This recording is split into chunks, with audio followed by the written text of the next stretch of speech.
Good morning guys and welcome back to my new mini blog. तर सकाळी 6 वाजता उठलो, खाली गेलो, ब्रश वगैरे करून वरती आलो.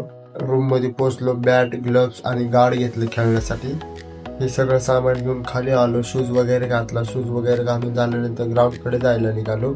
ग्राउंडवर पोहोचलो, स्टंप ठोकला, टॉस झाला. त्यानंतर आमचीच बॅटिंग आली म्हणून ओपनिंगला गेलो. तर तुम्ही काही शॉट पाहू शकता. खेळून झाल्यावरती चहा प्यायला गेलो. चहा वगैरे पिऊन झाल्यानंतर घरी पोहोचलो. घरी गेल्यानंतर गावात आलो पुन्हा. बिकॉज छोट्या बाबूला टॉयज घ्यायचे होते, मग टॉयज वगैरे घेऊन नाश्ता करायला गेलो आम्ही. आज नाश्त्यामध्ये दालच्या खायची खूप इच्छा झाली होती, सो दालच्या खायला गेलो. खाऊन झाल्यानंतर घरी जायला निघालो.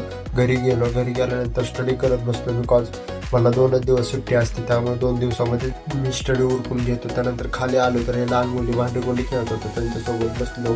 त्यानंतर त्यांनी असे काही बनवलं तर तुम्ही पाहू शकता किती छान असं बनवलं आहे त्यांनी. कैरी, चिखलाचा मसाला आणि पाणी वगैरे बनवून त्यांनी काही गोष्टी बनवल्या तर तुम्ही पाहू शकता. नंतर संध्याकाळ झाली, आम्ही पार्कमध्ये आलो. मग घरी गेलो, जेवण वगैरे करून पुन्हा बाहेर आलो, कुल्फी वगैरे घेतली. तर असा होता माझा आजचा दिवस. Thank you for watching my full video.